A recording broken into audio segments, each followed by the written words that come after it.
Bonjour à tous et bienvenue pour cette petite capsule vidéo sur le thème des suites.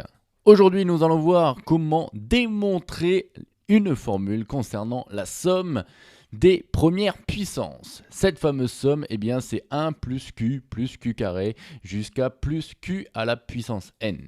Nous allons avoir besoin de cette formule pour obtenir par la suite la somme des termes consécutifs d'une suite géométrique. Effectivement, vous reconnaissez ici le q puissance n qui intervient dans la formule explicite du terme général d'une suite géométrique, la fameuse formule qui vous dit que u indice n est égal à u0 multiplié par q à la puissance n. Commençons tout de suite par poser correctement notre problème avant de nous lancer dans la démonstration de cette formule. Pour cela, nous avons besoin d'un réel q et d'un entier n. Nous allons les préciser juste après. Je vais commencer par faire quelques petits rappels concernant nos fameuses puissances pour m'assurer qu'il n'y a pas de souci là-dessus de votre côté.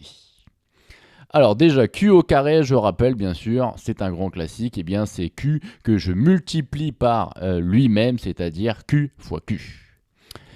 Et donc si je le multiplie par lui-même, si je le fais une seule fois, j'obtiens q, c'est-à-dire que le fameux q ici qu'il y a dans notre somme, c'est q à la puissance 1.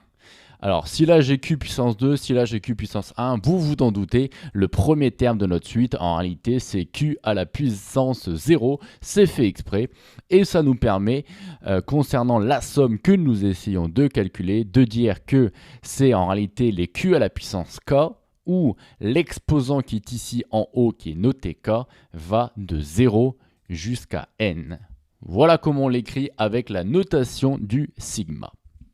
En bas, je mets le début, c'est-à-dire k égale 0, et en haut, je mets la fin, c'est-à-dire k égale n. Concernant notre entier n, il faut au moins qu'il démarre à 0, c'est-à-dire que l'entier n, il est positif.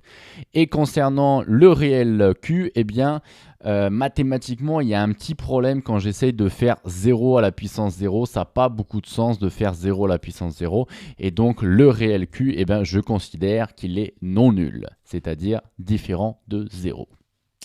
Voilà, nous avons posé correctement notre problème. Nous pouvons nous lancer directement dans la démonstration de cette somme. Comment est-ce que nous allons être capables de la calculer? Quelle formule allons-nous obtenir?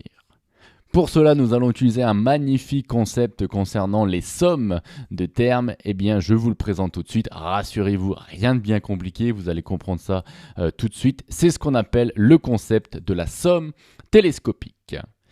Alors, le principe de la somme télescopique, il n'y a rien de bien méchant. Nous allons tout simplement additionner deux sommes de telle sorte que beaucoup de termes vont se simplifier 2 par 2. Et vous l'aurez compris, si je vous dis qu'ils se simplifient 2 par 2, en fait, on dira qu'ils se télescopent, d'où le terme somme télescopique.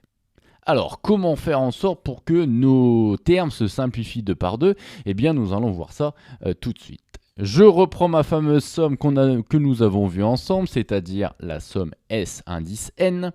On est d'accord, la somme dépend de l'exposant ici n, et donc d'où l'explication de l'indice n sur la notation grand S. Je recopie ma somme, et donc c'est 1 plus q carré. Pour le petit plaisir, j'ai mis également le terme précédent q puissance n, et donc c'est le terme n-1, donc q à la puissance n-1. Et là, ce qu'il va falloir faire, c'est qu'on va essayer de fabriquer une deuxième somme à partir de celle-ci, de telle manière que, en ajoutant les deux sommes, en compilant les deux sommes, ici on va faire un égal, et on va additionner les deux sommes. Nous allons obtenir quelque chose qui va se simplifier, c'est-à-dire énormément de termes vont se simplifier 2 par 2, ils vont se télescoper. Pour cela, rien de bien compliqué. Regardez, si je m'amuse ici au niveau de ma somme à multiplier par q, ce qui va se passer, c'est que chacun des termes vont se décaler vers la droite. C'est-à-dire que le 1 va se multiplier, en le multipliant par q, je vais obtenir q. Q, si je le remultiplie par q, j'obtiens q carré, etc., etc., etc. Et donc, en multipliant par q, je décale la somme vers la droite.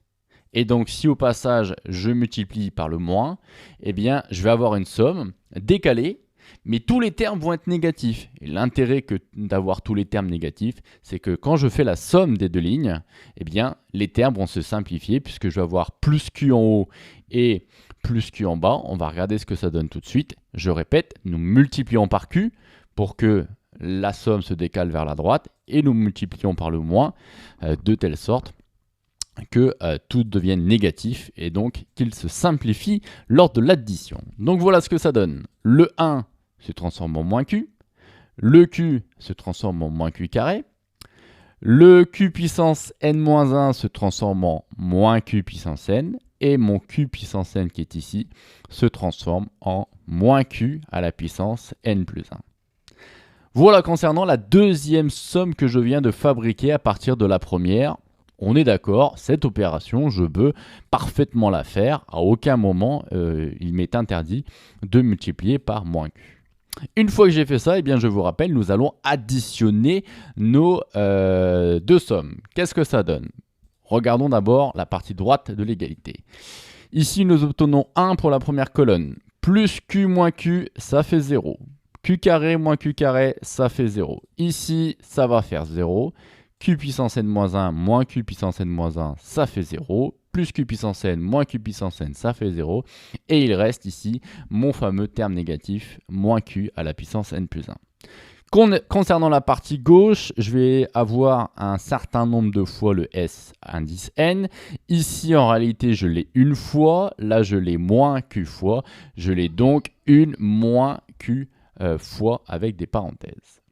Voilà ce qu'on obtient quand on fait la somme et encore une fois, je le répète, on a plein de termes qui se télescopent de par deux et là honnêtement, c'est bien pratique parce que ce qu'on obtient à la fin est vraiment pratique. Nous obtenons donc que 1 moins Q facteur de S indice n est égal à 1 moins Q à la puissance n plus 1.